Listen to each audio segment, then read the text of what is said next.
За сая сонгуулийн үр дүнгээр байгуулагдсан парламентаас анхны засгийн газар нь 126-аас байгуулагдаад сая огцорлоо. Жил хүрэхгүй хугацаанд дараагийн засгийн газар байгуулагдчихна. Монгол улсын засгийн газрын дундаж наслалт 1.5 байдаг. Тэгээ ер нь гадаад орчиндоо ч гэсэн бид нэр төгрөгийн ханш инээдэрэ Монгол улсын үнэлэмж ингээд улс төрийн доктортой байдлаасаа болоод бид нэр олон улстай хөл нийлүүлж алхаж ямар нэгэн хилцээр хөрөнгө оруулалт урт хугацааны бодлогоо нэгтгэж чаддаггүй. За энэ удаагийн засгийн газрыг бас одоо дангаараа байгуулах юм уу хамтраад явах юм уу энийг бол таны эрх мэдлийн асуудал байна. Гэхдээ доктортой байдал дээр та хэр анхаарж байгаа вэ? Бодлого чинь ямар байгаа вэ?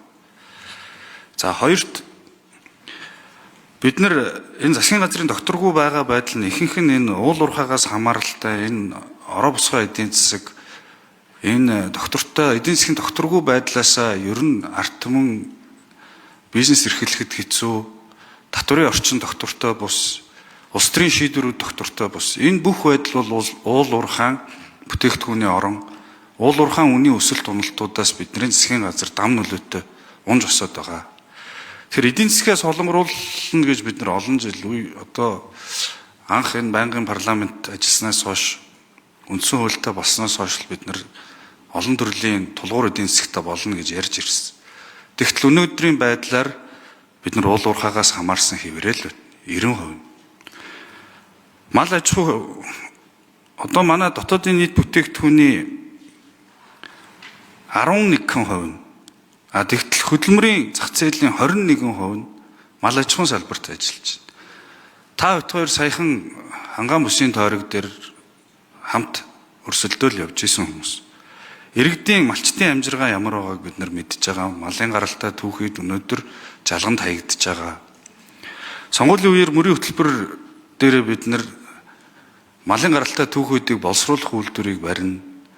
Бид нар малчтынхаа амжиргааг дээшлүүлнэ, аж үйлдвэрчсэн хөдөө аж ахуйн, мал аж ахуйн орон болно, эдийн засгаас солонгоруулна гэж явсан.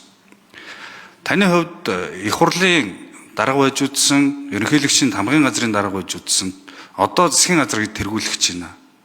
Танд туршлага дутахгүй, мэдлэг дутахгүй. Тэгэхээр та бүх институцид ажилласан хүний хувьд хөдөө аж ахуйн бодлогоо яах юм бэ? Мал аж ахуй энэ 21% хөдөлмөрийн зах зээл малчтынхаа амжиргааг яаж дээшлүүлэх юм бэ? Яаж боловсруулах үйлдвэртэй болох юм бэ? Энэ дээр тодорхой хариулт хэлж өгөөч. За зандаж тэр дарга хариулт өгье. За ер нь төр бүгдийг мэднэ, төр бүгдийг зохицуулна гэдэг хандлага л хэдний гоцрогцоо.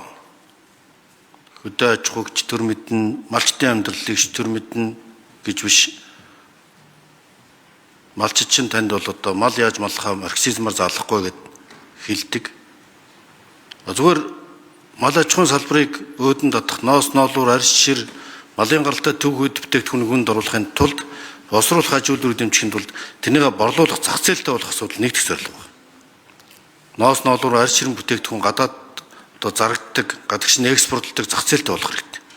Тэгвэл энэ 70 сая малын түүхийд бүтээгдэхүүний 3.5 сая хүнтэй Монгол улс шингээж чадахгүй байгаа.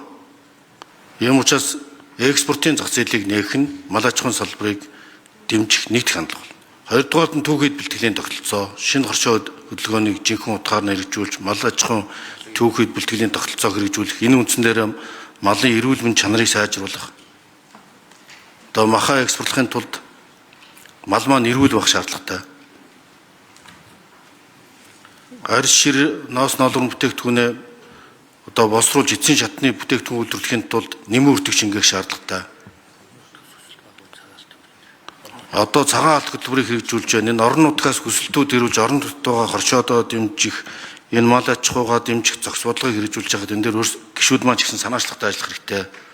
Одоо уул уурхайн салбарын дотоодын нийт бүтээгдэхүүн эзлэх хувь бол 27% болж өсч, харин хөдөө аж ахуйн салбарын эзлэх хувь 7.3% болж буурсан. Энэ 2003 онд хөдөө аж ахуйн дэд сайдаар намайг ажиллаж байхад дотоодын бүтээгдэхүүний 30% хөдөө аж ахуйн салбар үйлдвэрлэдэг байсан юм. Эдийн засгийг солонгоруулах асуудал бол 308 мянган малчдын орлогыг нэмэгдүүлэх буюу түүхийдийн нийлүүлэлтийн сүлжээ босруулалтыг сайжруулах, нэмэн үртэг шингээх энэ үйлдвэрлэлтийг дэмжих л ерөөсөө бодлого. Үйлдвэрчлэлийн бодлогын байнгын орон дээр бодиттой ажиллах хэрэгтэй. Энэ бүхнийг л бодиттой хэрэгжүүлж байж бид нийгмийн эдийн засагт нь малчдынхаа нийгмийн эдийн засгийн болон орлогын их усүр бодиттой асуудлыг шийдэж чаднаа. Одоо малчдаа хувийн зээл өгч байна. Малчдын талаар тодорхой бодлого хэрэгжүүлж чадж байна.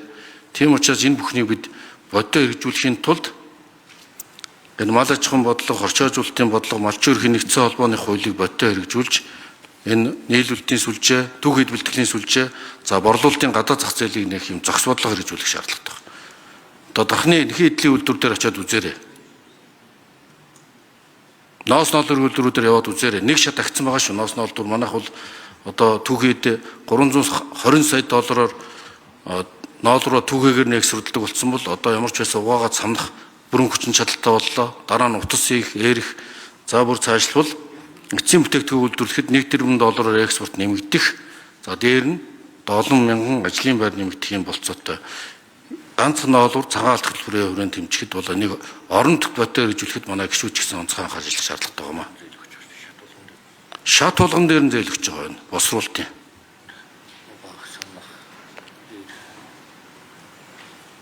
Шинэ Зеланд улс гэхэд одоо манайхтай ойролцоо 23 сая орчим хүнтэй. Гэтэл хоньны ноосны экспортоос бол 400 сая доллар орлого олдог. Бид тэгтэл ноосноосоо бараг экспортын орлогогүй шахам байж байна. Энэ бүхнийг өөрчлөх, зохицон өөрчлөлт хөдөө аж ахуй, ялангуяа мал аж ахуйн салбарт шаардлагатай.